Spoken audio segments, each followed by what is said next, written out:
I'm Shannon Thrasher, and this is 30-Second Tactics. Today, I'm just going to run through what I keep in my range bag and maybe give you ideas for what you should keep in your range bag.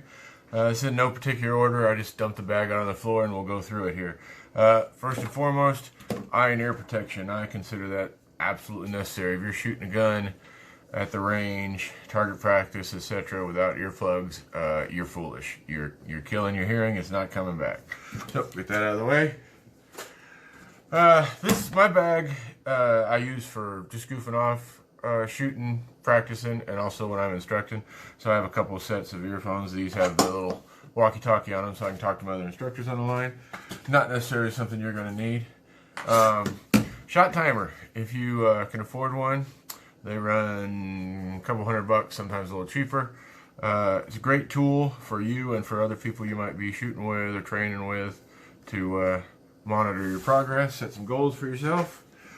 Of course, we got to have staples and staple guns for targets. It's not a bad idea to have some alternates for that, depending on what kind of range you use, what the facilities are.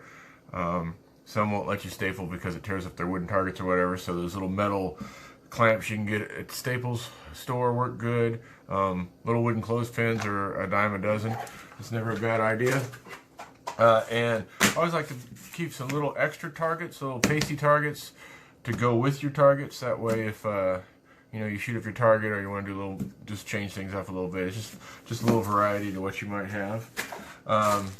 When it comes to variety of targets, a little 99-cent bag of balloons can make some really fun reactive targets to maybe new shooters that need a little instant feedback or something, or just for your general entertainment. I like to keep a few tools in the bag, just little random stuff. Honestly, these are tools that are extras around the house because I don't use them all the time.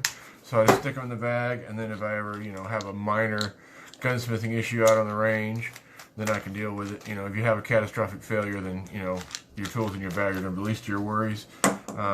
Same with cleaning supplies. I don't carry a lot of cleaning supplies in my range bag because I don't typically clean my guns at the range. I'll go to the range, shoot, bring them back. I will bring a couple little random bottles of oil, and again, that's just whatever I have left over. It's not the primary stuff. Back to targets for a second. Throw a few Sharpies in there. You can mark your hits, you can score, you can write happy faces to make your buddies feel good, whatever. Same thing with little tape, masking tape. This is, painter's tape, whatever you have, for plugging up holes, getting a little more use out of your paper targets.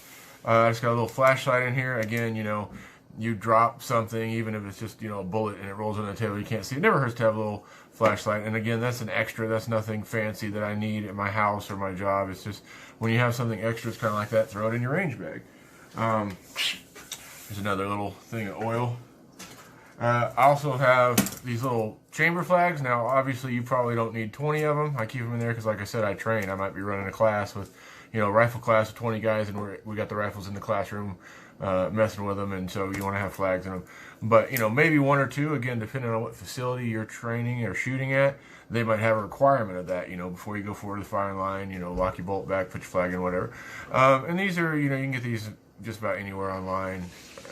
They're cheap, and some guns, especially like surplus guns and stuff, will come with them. Just hang on to them. And again, you don't need 20 or 30 of them, but you might need one or two. And then the part I think a lot of people forget is let's not be miserable when we go to the range, okay? Let's have a good experience. Can of insect repellent, can of sunscreen, because the last thing you want to do is get ate up by mosquitoes and come back sunburned from a day on the range, right? It's the same reason I have this, the old Haji rag. It's, maybe clean your hands off a little bit, maybe get the oil off your gun, excess oil, but mostly it's going to hang around my neck and keep me from getting sunburned. And then last but definitely not least, I have a few first aid things I keep in the bag. This is just basically it's trauma pack, so a little quick clot in it. It's, they can't say it, but it's basically you just accidentally shot yourself, or your buddy. This is what you're going to need. And it's just a one-time use thing. It comes with various things. You don't have to get this one, but some kind of, a few Band-Aids are great if you cut your finger on the staples and the target, but especially some of these rural areas that people shoot, if somebody just got accidentally shot, you need to take some immediate action. You need to have some more advanced than just a few Band-Aids. And it doesn't have to be a commercial kit, but put a few things together that, you know, your level of training will support. This is one of those little disposable CPR masks, and then, of course, the ever-present tourniquet. One last thing I carry in my bag, again, I do a lot of training, is just a red gun, or in this case, an orange one, you know, blue guns, all things. It's just a piece of plastic that you may have seen in some other videos. And the reason I do that is because if I'm training someone, or even someone that doesn't need training, we're just talking about something, I too often see people on ranges, you know, demonstrating something with a real gun, and sometimes even terribly with a loaded gun, and you get to thinking, oh, this and that and everything. The next thing you know, you're being unsafe. So if you want to show technique, or show this is where I carry my gun, or this, let's see if this gun works in this holster kind of a thing, whip out the red gun. And we've been calling red guns since the 80s. Obviously, this one's orange. But again, that may not be in every range bag, but if you're doing any training, it might be something to consider. Well, guys, that's the down and dirty about it. There's a few other things that are just random stuff that ends up in there, but that's what I carry. And let me know in the comments what you guys carry, what I forgot, what I should have been carrying all these years, what you think I have. I wasted my time carrying it. And as always, work, train, repeat. Y'all be safe.